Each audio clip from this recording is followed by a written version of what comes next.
Baik, Assalamualaikum warahmatullahi wabarakatuh. Selamat malam, selamat pagi, atau selamat siang untuk penonton yang sedang menonton video ini. Sebelumnya, izin memperkenalkan diri, nama saya Muhammad Malik Abigani, dan di sini saya dengan rekan-rekan kelompok saya yaitu Nabila Rohimah, Yahya, Ana Satriani, Kalisah, dan juga Novita Bailatul Rumadiah. Kami di sini dari kelompok 4 RB, mata kuliah perancangan proyek agroindustri, dan di sini kami akan mempresentasikan progres proyek besar kami, yaitu aspek legal dan yuridis dari PT yang sudah kami rancang yang memproduksi Crunchy Bites Okara atau snack bar dari ampas tahu. Nah, masuk kepada bagian jenis badan usaha. PT Okara Cipta Rasa adalah perseroan terbatas yang bergerak di industri snack bar, tepung ampas tahu dengan nama produk Crunchy Bites Okara. Perseroan terbatas atau PT adalah badan usaha berbentuk hukum serta tanggung jawab pemegang saham terbatas pada nilai saham yang dimiliki. Kemudian persyaratan pendirian badan usaha perseroan terbatas. Yang pertama yaitu pendirian dan anggaran dasar. PT didirikan melalui perjanjian dan akte notaris dalam bahasa Indonesia. Kemudian modal dan saham PT harus memiliki modal dasar yang terbagi dalam saham. Rencana kerja dan laporan tahunan. PT wajib menyusun dan menyetujui rencana kerja serta laporan tahunan melalui rapat umum pemegang saham atau biasa disebut RUPS. Kemudian selanjutnya tanggung jawab sosial dan lingkungan. PT harus berkomitmen terhadap pembangunan ekonomi berkelanjutan dan peningkatan kualitas hidup serta lingkungan. Kemudian rapat umum pemegang saham atau RUPS. RUPS sendiri memiliki kewenangan tertentu yang tidak diberikan kepada direksi atau dewan komisaris. Kemudian direksi dan dewan komisaris PT harus memiliki direksi yang bertanggung jawab penuh atas pengurusan perusahaan dan dewan komisaris yang bertugas melakukan pengawasan.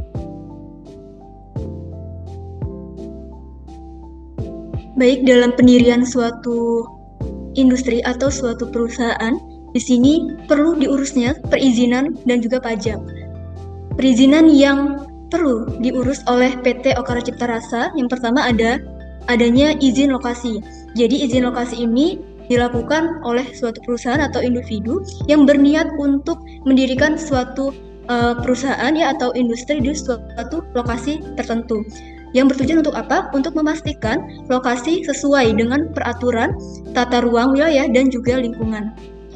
Izin lokasi ini dikeluarkan oleh pemerintah, daerah, atau instansi terkait berdasarkan Peraturan Menteri Negara Agraria BPN Nomor 2 Tahun 1993. Proses pengajuan izin ditujukan kepada Bupati Wali Kota dan menjadi persyaratan sebelum mengajukan izin lainnya, seperti izin mendirikan bangunan atau IMB dan izin usaha industri atau IUI.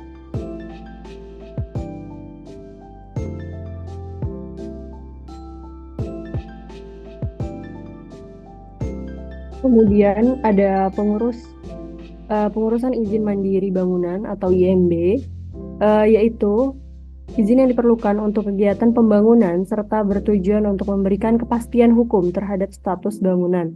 Dan berdasarkan Undang-Undang Nomor 28 Tahun 2002, aturan ini berbeda antar daerah, namun wajib dimiliki untuk menghindari sanksi hukum seperti denda atau pembongkaran bangunan. Kemudian ada pengurusan izin usaha industri atau IUI. Izin ini diperlukan untuk mendapatkan izin resmi dalam menjalankan usaha industri dan memastikan bahwa usaha yang dijalankan oleh perusahaan mematuhi peraturan yang berlaku. Dan berdasarkan Peraturan Menteri Perindustrian Nomor 41-IND-Per-6-2008, setiap perusahaan industri wajib mengurus IUI sebagai bagian dari legalitas usaha.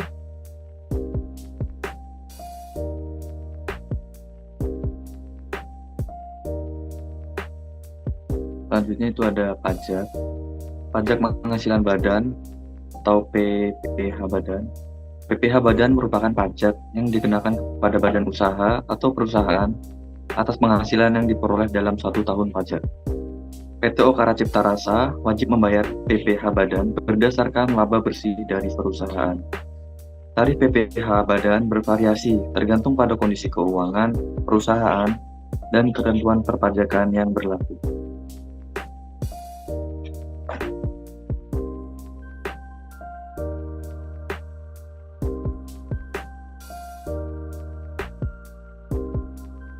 Selanjutnya adalah konsep dan rencana pengelolaan lingkungan. Tujuan pengelolaan lingkungan sendiri adalah untuk menciptakan keseimbangan antara keberlanjutan lingkungan dan pertumbuhan bisnis yang berkelanjutan. Parameter lingkungan di Indonesia diatur oleh Kementerian Lingkungan Hidup dan Kehutanan (KLHK) melalui berbagai regulasi seperti peraturan pemerintah dan peraturan Menteri Lingkungan Hidup.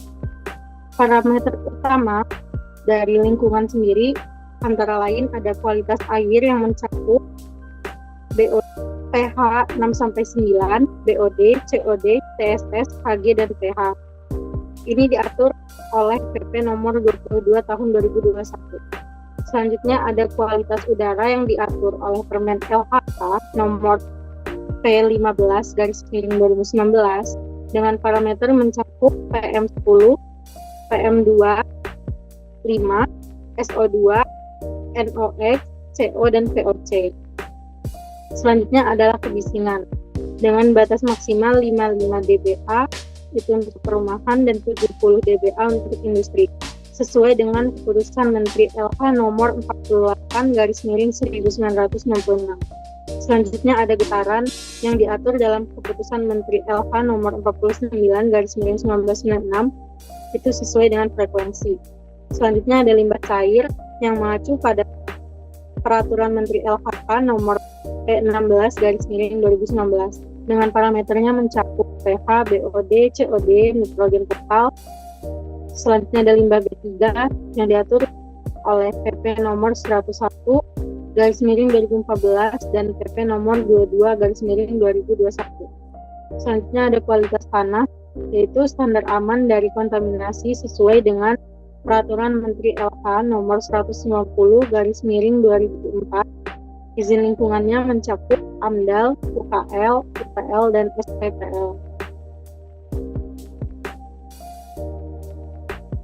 Selanjutnya yaitu ada pengelolaan lingkungan di mana pertama ada penanganan produk samping. Perusahaan Crunchy Batch Okara ini tidak menghasilkan produk samping yang berpotensi mencemari lingkungan karena seluruh bahan baku yang digunakan pada proses produksi yaitu ampas tahu dimanfaatkan secara optimal untuk menghasilkan produk utama. Kemudian terdapat beberapa sumber pencemaran lingkungan yaitu adanya limbah cair, hasil pencucian dan pemerasan ampas tahu di mana kandungannya itu terdiri dari protein, lemak, dan sisa kedelai. Dampak yang ditimbulkan yaitu penurunan kualitas air dan kerusakan ekosistem.